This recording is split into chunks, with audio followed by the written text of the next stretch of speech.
नमस्कार मित्रांनो, युडाइस प्लस विद्यार्थी पोर्टलचा आणखी एक महत्त्वाचा व्हिडिओ, आणखी एक महत्त्वाची माहिती आपण या व्हिडिओमध्ये जाणून घेणार आहोत। तर मित्रांनो, युडाइस प्लस 2024-25 मध्ये विद्यार्थी पोर्टलवर एक महत्त्वाची टॅब पुन्हा आलेली आहे आणि ती असणार आहे रिक्वेस्ट मॅनेजमेंट। तर मित्रांनो, रिक्वेस्ट मॅनेजमेंट ही जी नवीन टॅब आलेली आहे, या टॅबची संपूर्ण सविस्तर माहिती आपण या व्हिडिओमध्ये सविस्तरपणे जाणून घेणार आहोत। तर नमस्कार, मी राज मेश्राम मराठीशाळा.com या YouTube चॅनलवर पुन्हा एकदा आपलं सहर्ष स्वागत आहे।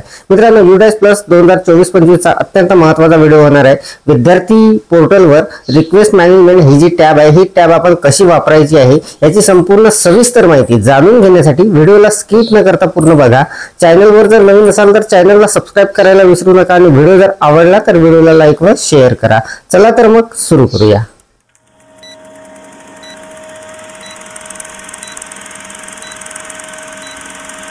मित्रांनो, हे आहे युडाइस प्लसचं विद्यार्थी मॉड्यूल। तर यामध्ये आपण आता लॉग इन करणार आहोत। तर बघा, नेहमीप्रमाणे मोबाईलवरूनच आपण हे सर्व काम करणार आहोत। तर बघा, मी इथे माझ्या शाळेचा आयडी पासवर्ड टाकून घेतलेला आहे। लॉग इनवर मी क्लिक करून घेतो। लॉग इनवर क्लिक केल्यानंतर एक नवीन इंटरफेस आपल्या समोर येणार आहे। तर बघा मित्रांनो, हा सुद्धा इंटरफेस इथे बदललेला आहे। अशा पद्धतीचा आता इंटरफेस आपल्या समोर येणार आहे। Welcome to student database management system म्हणजे SDMS म्हणजे विद्यार्थी पोर्टल युडाइस प्लसचं। तर बघा, यामध्ये या ज्या दोन टॅब आहेत, लाल रंगामध्ये 2024-25 ची आहे आणि काळ्या रंगामध्ये 2023-24 ची आहे। तर 24-25 ही जी टॅब आहे यावर आपल्याला जायचं आहे। तर या अगोदर बरेचसे व्हिडिओ आपण बघितलेले आहे। अशा पद्धतीचा इंटरफेस आपल्या समोर आलेला आहे। याला आपण क्लोज करणार आहोत। क्लोज केल्यानंतर बघा, आपल्या शाळेचा स्कूल डॅशबोर्ड अशा पद्धतीचा आपल्याला दिसणार आहे। तिथे वर्ग दिसणार आहे, आपल्याला विद्यार्थी संख्या वगैरे दिसणार आहे। तर सगळ्यात महत्त्वाचं म्हणजे बघा, इकडे या बाजूला डाव्या बाजूला आपल्याला ज्या टॅब दिसत आहे यामध्ये काही नवीन टॅब आता ऍड झालेले आहे। तर या ज्या नवीन टॅब आहे मित्रांनो, यामध्ये पहिली आहे स्टुडंट नेम अपडेट। तर याचा सविस्तर व्हिडिओ आपण ऑलरेडी बघितलेला आहे। आपल्यापैकी जर कोणी बघितलेला नसेल तर या व्हिडिओच्या डिस्क्रिप्शन मध्ये त्याची लिंक दिलेली आहे। तर मित्रांनो, पुन्हा एक नवीन टॅब इथे आलेली आहे आणि ती असणार आहे रिक्वेस्ट मॅनेजमेंट म्हणून। तर खूप महत्त्वाची अशी ही टॅब आहे आणि त्या टॅबच्या खाली बघा फ्लॅश होत आहे न्यू म्हणून, म्हणजे ही नवीन टॅब आलेली आहे। तर या टॅबची संपूर्ण सविस्तर माहिती आपण जाणून घेणार आहोत। तर मित्रांनो, संपूर्ण आपलं युडाइस प्लसचं सर्व काम हे मोबाईलवरून होणार आहे आणि आपल्या प्रत्येक व्हिडिओमध्ये आपण तेच सांगण्याचा प्रयत्न केलेला आहे। तर बघा, रिक्वेस्ट मॅनेजमेंट ही जी टॅब आहे यावर अगोदर मी क्लिक करून घेतो। यावर क्लिक केल्यानंतर बघा, बाजूला आपल्याला अशा पद्धतीचा इंटरफेस येणार आहे। तर बघा, इथे रिक्वेस्ट मॅनेजमेंट म्हणून आलेला आहे। 3 टॅब आपल्याला महत्त्वाच्या त्यामध्ये दिसणार आहे। मित्रांनो, रिक्वेस्ट मॅनेजमेंट मध्ये 3 ज्या टॅब आहे यामध्ये पहिली असणार आहे जनरेट रिक्वेस्ट म्हणून, दुसरी असणार आहे अप्रूव्ह रिक्वेस्ट म्हणून आणि तिसरी असणार आहे व्ह्यू रिक्वेस्ट। तर या 3 महत्त्वाच्या टॅब असणार आहे रिक्वेस्ट मॅनेजमेंट मध्ये, जनरेट रिक्वेस्ट, अप्रूव्ह रिक्वेस्ट आणि व्ह्यू रिक्वेस्ट। तर सरळ अर्थ आहे मित्रांनो याचा, व्ह्यू रिक्वेस्ट मध्ये आपल्याला संपूर्ण ज्या काही रिक्वेस्ट आलेल्या असतील किंवा पाठवलेल्या असतील त्या संपूर्ण तिथे दिसणार आहे। अप्रूव्ह मध्ये आपल्याला ज्या रिक्वेस्ट आलेल्या आहे आणि ज्या आपल्याला अप्रूव्ह करायच्या आहे त्या रिक्वेस्ट दिसणार आहे आणि जनरेट मध्ये जर आपल्याला रिक्वेस्ट पाठवायची असेल त्या दिसणार आहे, म्हणजे तिथून आपल्याला रिक्वेस्ट पाठवता येणार आहे। तर मित्रांनो, जवळपास सरळ स्टुडंट पोर्टल जे आहे त्याच पद्धतीचं हे असणार आहे आणि हे स्पेशल टॅब इथे आलेला आहे आता आपल्याला रिक्वेस्ट वगैरे पाठवण्यासाठी। तर बघा, रिक्वेस्ट मॅनेजमेंट असं या टॅबचं नाव आहे। तर आता सगळ्यात अगोदर आपण जनरेट रिक्वेस्ट आहे यावर जाणार आहोत। या टॅबमध्ये नेमकं काय असणार आहे ते बघणार आहोत। तर बघा, इथून आपल्याला एखाद्या विद्यार्थ्याची जर रिक्वेस्ट पाठवायची असेल तर आपल्याला इथून जनरेट करता येणार आहे। तर बघा, यावर मी क्लिक करून घेतो। यावर क्लिक केल्यानंतर बघा, इथे आपल्याला त्या विद्यार्थ्याचा पेन नंबर टाकून त्या विद्यार्थ्याची माहिती अगोदर तिथे गेट डिटेल घ्यावी लागणार आहे। तर बघा, इथे पेन नंबर टाकायचा आहे, इथे त्या विद्यार्थ्याचा डेट ऑफ बर्थ म्हणजे त्याची जन्मदिनांक टाकायची आहे, त्यानंतर गेट डिटेल करायचं आहे। गेट डिटेल केल्यानंतर बाकीची माहिती इथे येणार आहे।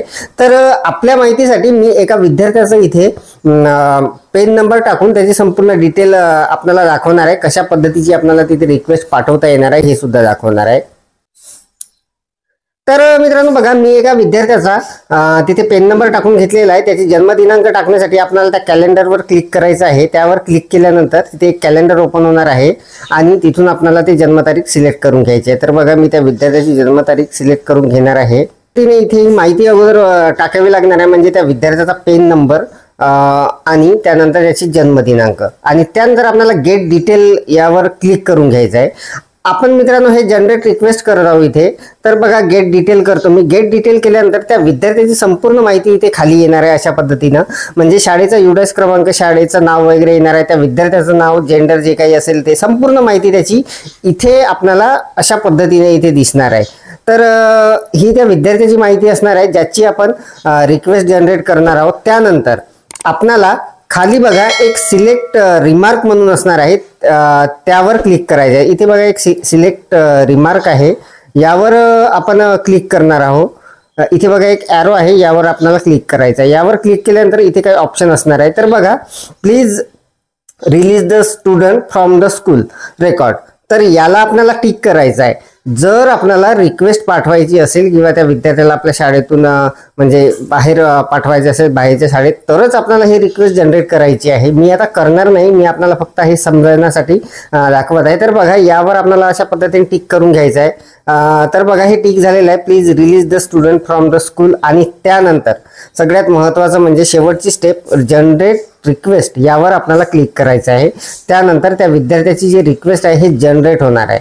तर मित्रांनो आपल्या शाळेतून जर एखादा विद्यार्थी गेलेला असेल तर संबंधित शाळेमधून ती रिक्वेस्ट आपल्याला येणार आहे आणि त्यानंतर आपल्याला ती जी रिक्वेस्ट आहे ती अप्रूव्ह करायची आहे. तर बघा जनरेट रिक्वेस्ट कशा पद्धतीने करायची हे आपण बघितलेलं आहे. त्यानंतर इथे बघा ही जी रिक्वेस्ट अप्रूव्ह आहे, यावर मी क्लिक करतो. यावर क्लिक केल्यानंतर इथे आपल्याला ज्या काही रिक्वेस्ट येणार आहे त्या इथे दिसणार आहे. आता इथे कुठलाही रिक्वेस्ट वगैरे आलेली नाही, त्यामुळे नो डाटा फाउंड दिसत आहे. तर इथे आपल्याला ते रिक्वेस्ट दिसणार आहे. तर इथे हा जो डाटा आहे रिक्वेस्ट नंबर वगैरे असणार आहे, इनिशिएट बाय कोणाकडून ते आलेली आहे, रिक्वेस्ट स्टेटस वगैरे सर्व तिथे दिसणार आहे. जर माझ्याकडे एखादी डाटा आला त्याचा आपण सेपरेट व्हिडिओ बघणारच आहोत, परंतु आपल्याला हे पाहिल्याबरोबर लक्षात येणारच आहे. आणि त्यानंतर तिसरी जे टॅब आहे यामध्ये व्ह्यू रिक्वेस्ट, यावर जर आपण क्लिक केलं तर इथे सुद्धा कुठलाही डाटा नाही आहे माझ्या शाळेला, परंतु इथे आपल्याला संपूर्ण ऑल रिक्वेस्ट इथे दिसणार आहे, ज्या काही आलेल्या गेलेल्या असतील त्या संपूर्ण. तर मित्रांनो युडाइस प्लस विद्यार्थी मॉड्यूलमध्ये अत्यंत महत्त्वाची ही जी टॅब आहे रिक्वेस्ट मॅनेजमेंट, या टॅबची संपूर्ण माहिती आपण बघितलेली आहे. आणि मित्रांनो या टॅबवर काम करण्यासाठी आपल्याला कुठल्याही कॅम्प्युटरची वगैरे काहीच गरज पडणार नाही. आपलं सर्व काम हे आपल्या मोबाईलच्या साहाय्याने अगदी सहजपणे होणार आहे. तर मित्रांनो अत्यंत महत्त्वाची माहिती, महत्त्वाची अपडेट आपण युडाइस प्लस विद्यार्थी पोर्टलची या व्हिडिओच्या माध्यमातून जाणून घेतलेली आहे. अपेक्षा आहे आपल्याला ही माहिती समजलेली असेल, व्हिडिओ आवडलेला असेल. व्हिडिओ जर आवडलेला असेल तर व्हिडिओला लाईक करा, शेअर करा आणि माझ्या मराठीशाळा.com या यूट्यूब चॅनलवर जर नवीन असाल तर चॅनलला सबस्क्राईब करायला विसरू नका. पुन्हा व्हिडिओ एका नवीन माहितीसह, नवीन अपडेटसह.